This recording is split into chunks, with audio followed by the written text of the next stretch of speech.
Assalamu alaikum. This is your favorite host Naveed Raza and your favorite show Mental Health Check with Naveed Raza and Dr. Kamal Kadir. आज के show पे जो हम बात करेंगे वो हम बात करेंगे लर्निंग डिसेबिलिटीज़ पे और उस पेरेंटिंग स्टाइल पे. सो लर्निंग डिसेबिलिटीज़ क्या है ये हमें कमल बताएगी. उसके हम बात करेंगे किस तरह से उस पर काम किया जा सकता है. फिर we connect that with parenting style पे. So Kamal, what is learning disabilities? Learning disability usually वो डिसेबिलिटी होती है जो हम बच्चों में डायग्नोज करते हैं. It could be related to reading, it could be related to writing. Dyslexia. ठीक है, डिसलेक्सिया जो होता है मतलब कुछ स्पेसिफिकली रीडिंग में होती है कि उन्हें रीडिंग करने में इशू होता है. कुछ नहीं, autism is not a learning disability. Autism is a different disorder. तो लर्निंग डिसेबिलिटीज में हमारे पास आती है रीडिंग, राइटिंग, मैथमेटिक्स. ठीक है, ये जो जनरली पढ़ने लिखने वाली चीजें होती हैं उसमें जो डिसेबिलिटी है डिसलेक्सिया. और ये कैसे पता चलता है? बहुत सारे स्कूल्स इतने हेल्पफुल होते हैं या बहुत सारे पेरेंट्स ऐसा डिस्कवर कर पाते हैं कि मेरे माँ बच्चे में ये, वो तो डांटे ही जा रहे होते हैं. एक्चुअली तो सबसे बड़ा प्रॉब्लम यही है, लैक ऑफ साइको एजुकेशन. हमें ज़्यादातर जो है वो स्कूल ही आइडेंटिफाई कर सकता है लर्निंग डिसेबिलिटी. पेरेंट्स आइडेंटिफाई नहीं कर वैसे टीचर्स को पता चल जाता है. टीचर्स को पता चल जाता है कि टीचर्स के अंदर ये समझ हो के लर्निंग डिसेबिलिटीज होती है. तो जब डांटे जाए मारे जाए तो क्या पता चलेगा? तो यूजुअली यही होता है. मतलब कितने बच्चे जो है वो 9 को 6 और 6 को 9 और बी को ड को ब लिखते हैं. मतलब और उसमें टीचर जो है उनको और कुछ जनरल मिस्टेक है जो बच्चे करते हैं वो सही भी हो जाते हैं. मुझे सिर्फ लगता है कि लर्निंग डिसेबिलिटी के बच्चे का इशू ये है कि उसके कंट्रोल से बाहर की चीज़ है. आपके 6 दफ़ा सुधारने के बाद भी अगर वो नहीं सुधर पा रहा बेचारा तो आप समझ जाएंगे 6 को 9 को 6 ही नहीं हो रहा उससे, तो वो सब जितना भी मार ले वो क्या तो क्या करेगा. और इससे क्या होता है कि उसको फ्रस्ट्रेशन होती है बच्चे को, और फ्रस्ट्रेशन की वजह से क्या होगा कि वो बच्चा फिर पढ़ने से दूर भागेगा, लो सेल्फ स्टीम होगी, फिर टीचर से रिलेशनशिप खराब होगी, फिर तो वही पूरा नाइटमेयर बन जाता है. किस एज ब्रैकेट में मोस्टली लर्निंग डिसेबिलिटीज आपके पेयर हो जाते हैं? देखिए, अपीयर तो किसी टाइम पे भी हो सकती हैं. जितना बच्चा लेट्स से 3 साल से बड़ा बच्चा जो पढ़ने लिखने के काबिल हो जाता है, ठीक है, उससे पहले आप लर्निंग डिसेबिलिटी डायग्नोज नहीं कर पाएंगे. हो सकता है कि हो, आपको पता नहीं चलेगी.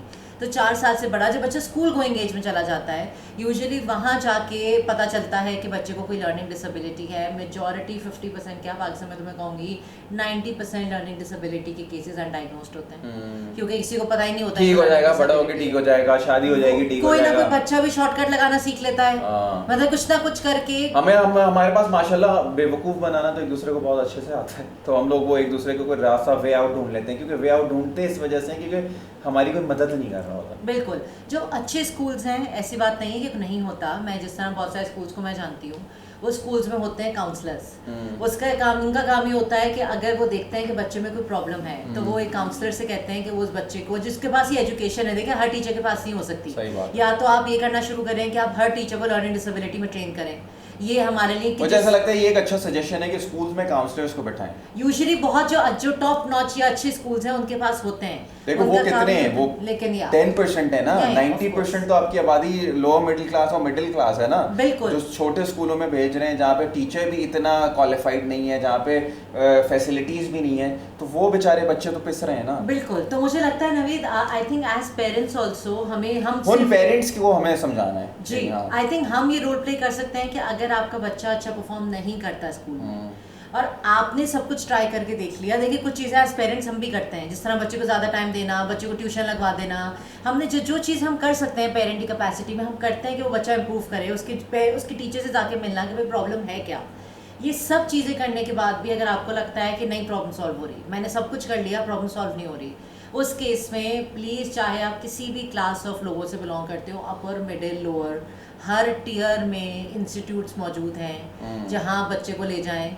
गवर्नमेंट इंस्टीट्यूट भी मौजूद है जहाँ मुश्किल से 100 रुपये फीस होती है, वो भी आप बोलेंगे तो वो भी माफ़ कर देंगे. आप बच्चे को लेके जाएं, बोले इसकी टेस्टिंग कर लें. क्या कहेंगे आप? टेस्टिंग कर लें. टेस्टिंग करने का मतलब है वो उसके अंदर बच्चे की इंटेलिजेंस से लेके, क्योंकि कभी कभी इशू लर्निंग डिसेबिलिटी का नहीं, इंटेलिजेंस का होता है, which is a separate problem on its own. तो वो बच्चे की पूरी टेस्टिंग करके आपको बता देंगे कि बच्चे के साथ कोई प्रॉब्लम है कि नहीं है. अगर वो कहते हैं कि बच्चे के साथ कोई प्रॉब्लम नहीं है, साइकोलॉजिकली कोई प्रॉब्लम नहीं है, फिर तो आपको पता है, अब इसका मतलब है आपको बच्चे के साथ और मेहनत करनी है. कुछ बच्चे को पढ़ने में इंटरेस्ट ही नहीं होता और कोई बात नहीं होती बस, और ये दैट इज़ फाइन. मतलब एज लॉन्ग एज बच्चा फ्रस्ट्रेट ना हो रहा हो, थोड़ी है बच्चा will be good at maths. हो. जरूरी नहीं है बच्चा will be good at English, physics, chemistry.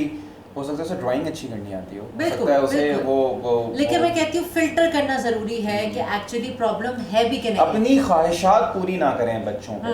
मतलब आप डॉक्टर नहीं बन सके तो बच्चे को डॉक्टर बनाना है, हो सकता है वो डॉक्टर नहीं बनना चाहता। अगर आप इंजीनियर नहीं बन सके तो आपको बच्चे को इंजीनियर बनाना है। आप एक्टर नहीं बन सके तो आपको बच्चे को एक्टर बनाना है। तो पहले उसको उसकी कैपेसिटी में जाने दें, जिसको जज करें कि वो किस चीज़ में अच्छा है। आपको लगता है वो इस चीज़ में अच्छा है, उसे उसी चीज़ में ग्रो करने दें। या एब्सोल्युटली। तो लर्निंग डिसेबिलिटी को घर पे बैठ के डायग्नोस नहीं कर सकता। आई थिंक जो भी हमारा शो देख रहे हैं एज टीचर्स और as parents, I think teachers का भी रोल है जहाँ उन्हें लगता है कि आप कुछ नहीं कर पा रही हो तो वहाँ पेरेंट्स को भी सजेस्ट करें कि भाई इस बच्चे को वरना फिर इदारे हैं जैसे आप जो गुलशान जौहर में रहते हैं तो ICP है, इंस्टीट्यूट ऑफ क्लिनिकल और कहाँ चीज़ें हैं। यहाँ सदर में भी है, डॉक्टर हारून ने पूरा सेंटर रन करते हैं। सदर में भी है, जौहर में भी है, हर तरह के इलाके में हर तरह की फैसिलिटी मौजूद है। वरना हर हॉस्पिटल के अंदर साइकाइट्रिक डिपार्टमेंट है, ऐसी बात नहीं है, जहाँ टेस्टिंग और हर चीज़ चेक करा लें। जब बुखार नज़ला खांसी ज़्यादा बढ़ जाता है, कोई तकलीफ जिस्म में बढ़ जाती है तो हॉस्पिटल चले जाते हैं ना इमरजेंसी में। तो इस तरह से क्योंकि नवीन मुझे ये भी लगता है कि कुछ पेरेंट्स ये भी होते हैं जो कहते हैं बच्चे पढ़ी तो नहीं रहा, कोई बात नहीं, मतलब लेकिन पढ़ना जरूरी होता है। मतलब पढ़ने से बच्चे का फ्यूचर बनता है। अपने बच्चे को मैट्रिक और इंटर की तरफ तक तो ले जाए ना। बिल्कुल, क्योंकि एजुकेशन सिर्फ वो नहीं लाती है, एजुकेशन लाइफ का डिसिप्लिन, लाइफ जिंदगी के बारे में चीजें, और वो अपनी फील्ड में अगर वो मैकेनिक भी है या वो एक पेंटर है या वो एक मजदूर है, अगर पढ़ा हुआ होता है तो उसको अपनी लाइफ को अच्छे से डिजाइन कर सकता है। बिल्कुल बिल्कुल। तो जरूरी है कि आइडेंटिफिकेशन होनी चाहिए। तो लर्निंग डिसेबिलिटीज ये एक अल्लाह की तरफ से दी हुई वो है। आपको वो नहीं है कि आप कहें कि मनहूस है ये तो जब से पैदा हुआ है पढ़ नहीं पा रहा, ये तो ये है वो ये नहीं। और इनके स्पेशल स्कूल्स भी होते हैं रवि, अगर आपको पता है कि जहाँ ये लर्निंग डिसेबिलिटी ओवरकम हो जाती है, अनट्रीटेड नहीं है, आइडेंटिफाई करेंगे। मैंने देखा है कि स्पीच थेरेपी होती है तो लोग ठीक बोलना शुरू हो जाते हैं। एग्जैक्टली। इवन अगर बच्चे को ऑटिज्म है, और ऑटिज्म तो चाहे लर्निंग डिसेबिलिटी है ही नहीं, ऑटिज्म एक दूसरी नेचर का प्रॉब्लम है, वो भी मैनेज हो जाता है कि डाउन सिंड्रोम के बच्चे भी मैनेज हो जाते हैं। डाउन सिंड्रोम के बच्चे पाकिस्तान में ओलंपिक्स में जाके मेडल्स लेके आ रहे हैं। डाउन सिंड्रोम के बच्चे वो पूरी मैं उस दिन फैसल क्रेशियस आपका एक शो देख रहा था, उस पे उनको लिए वो पूरा उसने पोएम सुना दी उनको। मतलब they are capable of so many things, लेकिन आपको उनको स्कूल में उस तरह से भेजना होता है और वो सीख सकते हैं। और अगर आपको ऐसा लगता है कि नहीं ये सारी चीज़ें बहुत महंगी होती हैं, ये सारी चीज़ें महंगी भी नहीं होती। स्पीच थेरेपी हो गई, आप अपना साइकोलॉजिकली बच्चे को चेक कराना चाहते हैं, ये सारी चीज़ें हैं। तो जैसे बताया जौहर में ICP है, सदर में है, 100-150 रुपये फीसें होंगी, कितनी होंगी? वो भी माफ़ हो जाती है अगर वो भी माफ़ हो जाती है अगर आप नहीं दे सकते। तो अपने बच्चे पे प्रेशर ना डालें, अपने बच्चे को थप्पड़ों से ना सिखाएं, उसको कोशिश करें कि वो आगे बढ़ के अपने आप को खुद एक्सप्लोर कर सके। आप उसे देखें कि वो किस चीज़ में बेहतर है। तो that today's episode was on learning disabilities and parenting style.